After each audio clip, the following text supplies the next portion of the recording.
time once again to slip into your camo, grab your bow, and join us out in the field for another episode of the Up North Journal, presented by PSE Archery. The Up North Journal crew is knocked and ready to rock for another exciting adventure. So let's step outside and hit the trail. This episode is brought to you by PSE Archery, Black Eagle Arrows, Cabela's, Antler Action, Spot Shooter Archery, Tom's Custom Turkey Calls, Family Traditions Tree Stands, Badass Slingshots, and Mossy Oak. So what do you do when you've completely redefined the way bows are engineered? When you've reached the pinnacle and the band starts playing your victory song, you start a revolution out of thin air. Introducing the all-new PSE Carbon Air, engineered with true carbon technology to be the lightest high-performance bow in the world. Experience PSE. Experience performance. We know the future of hunting depends on our nation's youth. But did you know that in many states, it's illegal for you to take your son or daughter hunting until the age of 12 or even older? As a result, we have fewer young hunters, and the Families Afield program is designed to eliminate those barriers. Hunting is safe, and the safest hunters afield are young people with adult mentors. Visit our website at familiesafield.org to find out how you can bring more families afield.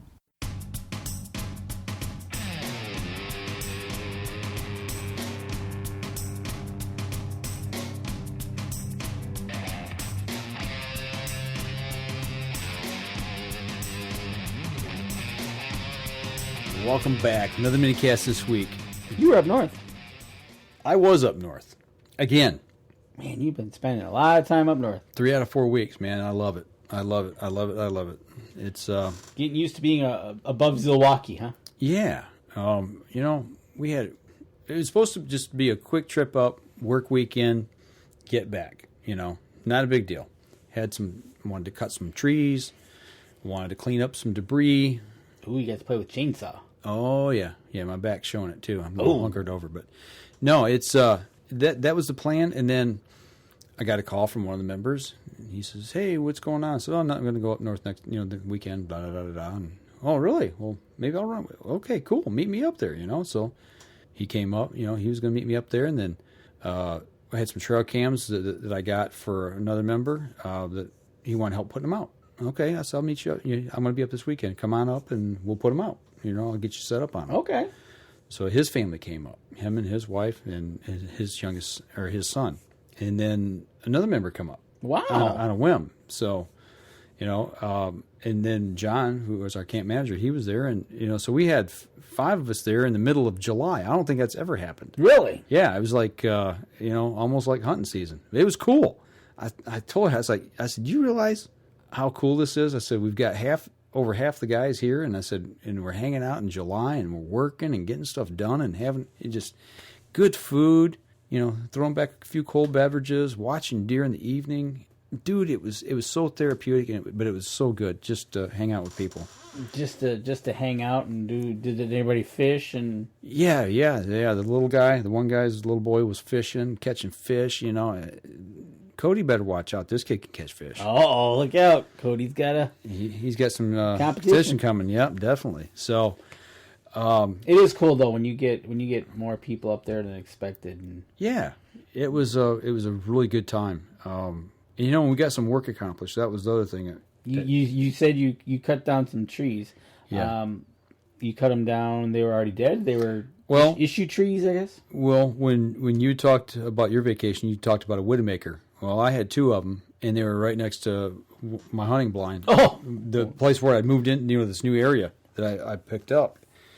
And I'm like, and there was a third one that had fell down and blocked the little path going in, so we're going to do some work on it. And I had to clear that, and I'm like, you know what? We're going to get some stuff done. I took the trailer up, took my chainsaw, and we got back there. I actually went up Friday, but got up early Saturday morning. Got out there right after daybreak and got going. And I cut the one that had fell up. That was almost a full load. Where were you putting it in? That trailer that I got here in the front yard, Oh, okay. My little cool flat bottom trailer. Yep. So we piled it all up in there, and the loggers were in there at the same time. They were doing some select cutting up in my section, and I thought, while they're in here running machinery, it's a perfect time. Get in, get everything cut up. I'm not going to disturb any of the deer in there to speak of because they're hearing that machinery run. They're not going to. Yeah, it's just more noise. Yeah, big machine cutting trees versus me with a chainsaw for 2 hours, Right. 3 hours, whatever it was. But the two Widowmakers kind of scared me. Aren't those scary? The old leaners are leaning into a tree and they're dead, and they're one had been there for about 3 or 4 years, and the other one was fairly new, but it was a dead tree. And I'm like, okay, so what are we going to do here? So you start cutting the top. It's going to pinch, so you wait. You cut it through halfway. Just as soon as you start to see any movement, you back out with a chainsaw. Then you come up from the bottom side so it can actually split open. But once that thing starts to move, once it's gone, the other part that's hanging in the tree is a free fall. You got it. And I'm like, okay, make sure my path's clear. I know where my escape route is. And if that tree falls towards me, which way am I going? You got to think about all that stuff. When you're running a chainsaw, you better doggone know what you're doing. Running a chainsaw is It's intimidating. Is a beast in itself. Yeah, well, just running the saw, you're right. It gives and you a then workout. add, like you just said, add to whatever situation you might be in, whether it's already laying down and it's leaning, or mine was standing and I was going to bring it down. Yours was already in 2 pieces. Yeah, so it was a little concerning. Making sure, even when it's like you said on the ground, making sure that your legs are not in the path of the chain in case it kicks. Making sure you don't reach across the chain to move something. All those little things, because you never know when it's going to strike. Exactly. You better be ready. I think one of my next purchases is going to be the pants. The chaps. Yeah. Yeah. I bought a helmet, and I bought the helmet. Earmuff combination, face shield. I bought that this year. Okay. I was like, you know what? Yeah, I need one of those. I tell you what, awesome. Yeah. Safety glass is one thing, but having the shield, I think that'd be a lot better. Yeah, it was, and of course, just the loudness. Right. So yeah, we got that cut. But what happened when I cut the first Widowmaker? It swung and hung in the tree, and it's about the bottom of it's about 3.5 feet off the ground. As I run away from it and look back at it, and it's swinging, and I'm just like, nice. Okay, what am I gonna do? So I had 2 good long paracords with me, and I sat back for a while and just listened. Is it popping? Is it slipping? Is it cracking? What's it doing? There was no wind, and so I made sure I walked up from a safe angle so it couldn't fall on me. Looped that rope around it with a slip knot in it, and walked back around, got it back away from it, and pulled it out. There you go. Pulled it from the back end, so when it fell, the top slid down, and it just fell. Oh, okay. So we got that one down. Same thing with the second one. Did the same thing. It hung. And that one was actually a lot tougher. I had to tie it to the trailer. Really? And pull it with a Jeep, to get it to come out. I tell you what, even, like you said, the one has been dead for a few years. Mm-hmm. That log tree is still heavy. Oh, yeah. Yeah. It's not. The one that I cut down was probably 15 inches in diameter, maybe 20. It was really... It was bad. It wasn't solid, but it was still dense. Mm-hmm. When it hit, it thud. Yeah, big thump. It broke and thudded, but I cut it up, and I cut it into 3-foot sections so I could put it on the back of the 4-wheeler. And they were lighter, yes, but still, if that hits you... Yeah. You're toast. And then I cut 2 more. There was another tree that was dead, and it was, a big... wasn't a real big spruce. I mean, it was tall, but it wasn't real thick. And... even with that, you're being very precarious. Cut the wedge. Which way is it going to fall? Making sure you're cutting everything just right so it fall. It fell the way I intended it to, but sometimes that doesn't happen. No. So. But it is fun, though. The fun part of chainsawing is when you look at it and go, okay, I'm going to cut the wedge here. I'm going to cut it here. It's going to fall there. And it does. Yeah. And you're like, yes. Oh, I did. I that's what I did. I jumped. I fist pumped there. I'm like, yes. Kids are looking at me like, Dad, you're weird. But, we got that all cut up, cleaned up, 2 trailer loads of wood, got it back, and it's not firewood for the cabin or the lodge. It's firewood for the campfire because it was pine. Yeah. And it had, it had the bugs in it. on top of that, but it wasn't rotted, but it wasn't great wood. Right. It was good and dry, but it wasn't great wood to put in a fireplace. That's what we do with our pit wood. We call it. Yep. It's either punky or it's pine. Mm-hmm. Nothing you can burn inside in the wood stove because that creosote. Yep. You don't want the pine tar. Don't want that. So yeah, and we built a fire that night and had a good campfire and sit and stared at that for about 2 hours. Which there's nothing wrong with that whatsoever. Watched the stars and watched the moon, listened to the bullfrogs. And the coolest thing I seen this weekend, before we wrap it up, was we've got geese up there, and we've got quite a few. Well, they've been little fur balls. We've watched them from fur balls on trail cameras. Now they're up to, they're juveniles. Okay. And the mother she'll run them across the field, down the field to the water, getting their legs and wings exercised so they can take flight. Yep. She's training them. And I got to see them yesterday morning before we went out to cut. I got up that morning, made my coffee, and I'm looking out. And she ran them down the hill. And when they hit the water, they flew about a foot above the water for about 30 yards and then got in the water. So they actually caught air, maybe for the first time. And then landed. Isn't that amazing? It like that. How does she know? Yeah, they know how to. They train them. She's been running them up this hill and back, working their legs so they can get that running start. Yep. And she'll chase them. And they're flapping their wings, but they're not going anywhere. And she'll do it on the water, so they'll get speed up on the water and. That's so cool. Yeah, and walking them and chasing them and making them do that. I'm assuming within a few days they're going to be flying all over the place. Right. Yeah. Yeah. So they won't be walking as much. Right on. And you just think back in May, I think the first week of May, second week of May when they were hatched. Yep. A little fur ball, a little yellow fur ball or white fur, whatever color they are at that time. Yellow footballs, we call them. And, and then all of a sudden, boom, here they are, a juvenile and taking flight in July. I think that aspect of watching the animals, whether it be the geese, fawns, like the grouse, just how does a doe tell the fawn, okay, you're going to lay there and don't move? And I'm going to take your brother or sister over here about 50 to 100 yards and make them do the same thing. Yeah. But when I call... You better come running. Right. Yeah. Or the geese. You know what? We got to practice. Oh, today you're going to learn, you're going to fly a little bit. Yeah. It's totally amazing. Cool. It's amazing. The 3 cubs I saw. How does she keep that all together? Right. 3. You know how hard it is to keep one little kid contained, but 3 of them the same age? 3 the same age. The geese, I've seen 2, 3, 5. 10. Yeah. Okay. I was at one of the lakes, matter of fact. We looked over. Deb started walking down at one of the state parks. I was at an Indian burial ground. Cool. There was a duck on the shore, hissed at her, and she backed off. Wow, something's up. 5 minutes later, here she comes swimming down in the water with like 5 of her kids, all in tow. It's like, where'd they come from? She had them hid somewhere. Yeah, she had them. So you probably saw their first flight. That's so cool. Yeah. It's just little things like that you see at camp that it's just really cool. You and I see things, and other people in the outdoors, we see things that most people will never see in their lifetime. How many different types of moths there are? Oh, today we're sitting on the back porch drinking coffee before everybody got ready to leave this morning. These moths. They're pretty big, but they look almost like a monarch butterfly, but they're a moth.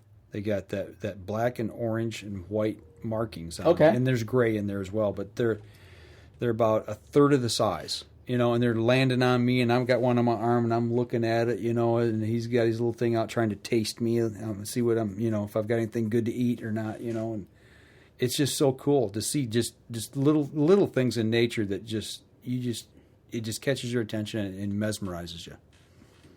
Bugs. Yeah. All the different types of bugs that... there was this one, we were watching it. It was on a log. Had these big antenna things. It had wings. It wouldn't fly for whatever reason. It would crawl to the edge. It wouldn't go over and go back. It's just... All the different things you see in the outdoors is just... Mm-hmm. So what else did you see? You've seen a ton. What else did I see up there? We had a hawk come in real close, and swoop in on a tree limb and hang out for a while. Saw a lot of swallows, like barn swallows, which is kind of odd. I don't see them up there. Really? Yeah. You don't see them a lot up there? No, I don't know where they're coming from. The like I said, the butterflies or the moths. Those were out in full force. Got to see Socks. Oh, Socks? Yeah, she was hanging out and about. And I shot some video of her with my camera. And as I'm watching her, she's next to another doe, yearling doe. And I'm kind of following her in the camera, and I zoom in real tight, and I'm looking. I'm like, those deer are the same size. I mean, like, identically the same size. She's got a twin? And I started looking, and I'm like, that deer's got some markings that are not normal. She had white stripes up the back of her front legs, like from her hoof all the way to her armpit. And if you look at the other deer, they don't have that. They're brown. Really? So she had these, like, little tiny thin white lines going up the back of her arms. Almost like suspenders. Yeah. And then on her back haunch, by her rear end, but not in the spot that she should be white. She had a little white spot, and she had a white spot up on her front side, just a little one. And I'm like, you know what? I bet that's a sister, or probably a same fawn drop. Absolutely, from the same mother. So definitely got that the piebald gene. Piebald and different. Yeah, and a twin, but not a identical twin. Right, exactly. So that's so cool. Yeah. I mean, it'll be interesting as we go, and hopefully Socks becomes a fixture there, and see her grow old. Well, that's the thing. We were all five of us were sitting there talking about that, and we all said, it was like, we hope she makes it. But the thing is, see, she was a fawn last year. She did not have offspring. So she should be up for breeding this season. Well, we have seen, and it's been proven, that fawns can and will be bred. Yep. And they'll typically throw one fawn, and it'll usually be a buck. Yep, exactly. But she wasn't last year. Yeah, she has no offspring with her. So maybe this year it'll be time, and neither did that other doe. Okay. That was with her. Like I said, there was just something about it. You could see body structure-wise, size-wise, the whole 9 yards. It's like, those two deer are related. It's just, there's something about them you could tell. Really?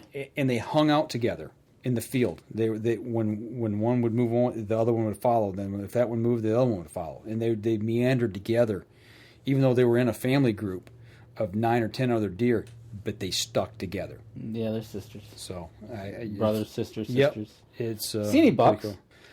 I didn't see any antlers. No. And I didn't check trail cams this time either. I checked trail cams 2 weeks ago. We've only got 3 cameras out right now. Actually, another guy's got 4 or 5 out, and he had just checked his. And actually, we got a bear on the camera that knows the camera, and he was running video on it. Really? Yeah. So that was cool. I'm like, wow, that is really cool to be able to see a bear, and it was a pretty good sized bear, come up and nose the camera, and then kind of walked off. It's like, whoa, get your attention. Yeah, that's what I'm thinking. I put out my 2 trail cameras. I got one on a tree, and the other one I couldn't get it on a decent where I wanted it, so I put a T-post into the ground. Okay. And attached it to the T-post. So see what happens. We'll see if that one survives. Another thing I saw the remnants of, not actually seen, but our camp manager. We were back in my new hunting spot, and we were looking at the shooting lane that needed to be trimmed. And as we're walking into it and checking stuff out, he starts tapping on this cedar tree, knocking on it. And it sounded hollow. He says, "You hear that?" And I go, "Sounds weird." And he says, "You see this on the side?" And there's all these like dug out spots on the side of this cedar. And this cedar was big. It was probably 50, 60, 70 years old. Okay. Maybe even 100 years old. It was huge. I mean, that cedar was probably, I don't know, what do you say this? Foot, 2 foot, or yep. I mean, a foot and a half around. Yep, exactly. And he said, "Look up there." And if you looked up about 8-9 feet, was a hole about the size of a $50. And he said, "That's a remnants of a beehive. It used to be full of bees." And he said, all these marks on the side is where the bear was digging and scratching, trying to get at him, trying to open up the tree. Yeah, and I mean, it was tore up. You could see it was scarred. And he had worked and worked and worked and never could get to him. But the bees aren't there anymore. But yeah, pretty cool. That is cool. But it was hollow. I mean, and he was knocking straight off from arm's length. You could hear the hollow. It's hollow. Yeah, so it was a big, huge cavity. Huge cavity. So you just wonder how many bees were in there and how much honey was in there. I can only imagine. Right. Yeah. You know, okay, so where'd the bees go, you know? Yeah. Did they die or did they fly away? Did they fly away? Did the winter get them? Yeah. Probably not. They probably just moved off to another location. Yeah. So that was kind of cool. Oh, okay. So you did a lot of work out in the woods. Mm-hmm. Ticks? 3. Are you surprised at that? I was surprised I didn't have more. Okay. So, myself, I had no ticks all week. And that surprised me. Wow. Anybody else? My dogs had, together, I'd say collectively, for the week, maybe 6. That's it? Wow. Gabby had one on her, couple on her, maybe. We found walking on the pants, one on the shoe. Mm-hmm. I might have had one on the shoe, maybe. Or it was her boot, maybe. I was surprised at that. For as much handling of dead wood, Yeah. and being in the tall ferns. Yep. Because when I first got to the spot that I wanted to cut the trail through, I went in with a machete. Okay. And knocked him down? Yeah, I'm going to go this way. And I made what I wanted. I made my path that I wanted to make. Right. And I was actually... And I don't know, maybe because I was covered in DEET, maybe. We didn't use any spray. See? And I was like, well, okay. When I came back in, first thing I pulled my boots off outside and my socks, and looked around my feet, checked my outsides of my pants, and I'm like, okay, guys, you got to do a tick check. I went in the bathroom, stripped down, checked. I was fine, nothing. Doesn't that seem odd? Oh yeah, it seemed very odd. Now in your area, has it been dry? Oh yes, powder dry. I'm thinking that might have something to do with it. But we had ticks bad this year though. But why didn't you see? You went out in the woods too and handled wood. You were in the ferns. You were out in the rye fields. I went out in the rye fields today in short pants. Yeah, you had your shorts on. Yeah, and I don't know. I thought for sure. The couple times, and the one other time, I was going back to the stand. I kind of lost the trail, so I got off the 4-wheeler and I walked. Right. And nothing. It was. Man, I got tickitis now. You said that, I'm starting to itch. See? You ever get tickitis? Oh yeah, it's terrible. Somebody says tick, and I start itching. Yeah, but no, I thought that was one of the. I was surprised at the numbers we didn't have. Yeah, I was too. This time up. Right. Just this time up. Maybe earlier in the year it's different. Maybe later in the year it's different. I don't know. Yeah. Maybe it's the weather. Maybe it's because of the dryness. Could be. Hoping so. I don't know. Just a little food for thought, because that struck me as one of the things was I thought for sure I was going to come back covered after handling all that, lifting the wood on the 4-wheeler, cutting it, and sure, walking through the ferns left and right. Yep. And that's the way it was where we were cutting it, too. I mean, it was in thick ferns, so I was like, I just knew.